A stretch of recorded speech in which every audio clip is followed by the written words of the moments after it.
ஒரு நிமிடம் யோசித்து பாருங்கள். நீங்கள் இப்போது உங்கள் மொபைலை பிடித்திருக்கிறீர்கள், அல்லது மேஜையை கையால் தொடுகிறீர்கள், அல்லது ஒருவருடன் கை குலுக்குகிறீர்கள். நாம் எல்லோரும் நினைப்பது என்ன?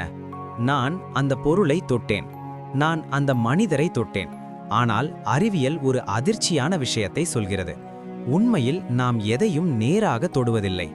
இது எப்படி சாத்தியம்?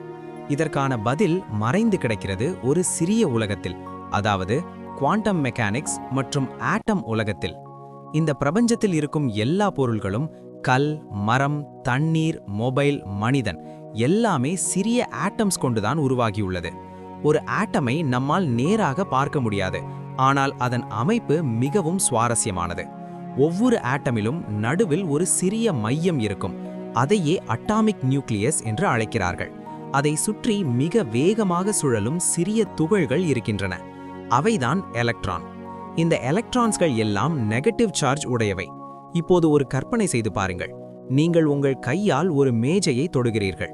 உங்கள் கையிலும் பில்லியன்ஸ் ஆஃப் ஆட்டம்ஸ் இருக்கின்றன, மேஜையிலும் பில்லியன்ஸ் ஆஃப் ஆட்டம்ஸ் இருக்கின்றன. இப்போது இரண்டு பொருள்களும் அருகில் வரும்போது உங்கள் கையின் எலக்ட்ரான்ஸ், மேஜையின் எலக்ட்ரான்ஸ் இரண்டும் ஒன்றை ஒன்று தள்ளத் தொடங்கும். ஏனென்றால் இரண்டிலும் நெகட்டிவ் சார்ஜ் தான் உள்ளது. இந்த தள்ளும் விசையை அறிவியல் எலக்ட்ரோமேக்னெட்டிக் ஃபோர்ஸ் என்று அழைக்கிறது. அதனால் ஆட்டம்ஸ் உண்மையில் ஒன்றோடொன்று மோதுவதில்லை. அவை மிகவும் அருகில் வரும், ஆனால் ஒரு சிறிய இடைவெளி இருக்கும். இதோ இன்னொரு சுவாரஸ்யமான விஷயம். ஒரு மனிதன் மற்றொரு மனிதனை கைகுலுக்கும் போது கூட அதே விஷயம்தான் நடக்கிறது. இரண்டு கைகளின் ஆட்டம்ஸ் அருகில் வரும், ஆனால் எலக்ட்ரான்ஸ் ஒன்றை ஒன்று தள்ளும். அதனால் இரண்டு உடல்களின் ஆட்டம்ஸ் உண்மையில் டச் ஆகுவதில்லை. இதை மேலும் உறுதியாக்கும் ஒரு குவாண்டம் விதி இருக்கிறது. அதன் பெயர் பாலி எக்ஸ்க்ளூஷன் பிரின்சிபல். இந்த விதி சொல்வது என்ன? இரண்டு எலக்ட்ரான் ஒரே குவாண்டம் ஸ்டேட்டில் இருக்க முடியாது. அதனால் ஆட்டம்ஸ் ஒன்றோடொன்று முழுமையாக ஓவர்லாப் ஆக முடியாது. அப்படியானால் ஒரு கேள்வி வரும். நாம் டச் பண்ணினோம் என்று எப்படி உணர்கிறோம்? இதற்கான காரணம் நம்முடைய தோலில் இருக்கும் நரம்புகள். நீங்கள் ஒரு பொருளை அழுத்தும் போது எலக்ட்ரான்ஸ் ரிப்பல்ஷன் அதிகரிக்கும். அந்த அழுத்தத்தை உங்கள் தோல் உணர்ந்து நரம்புகள் மூளைக்கு சிக்னல் அனுப்பும். அதனால் உங்கள் மூளை சொல்கிறது, நான் அந்த பொருளை டச் பண்ணினேன். ஆனால் பிசிக்ஸ் பார்வையில் நடந்தது என்ன? அணுக்கள் மோதவில்லை.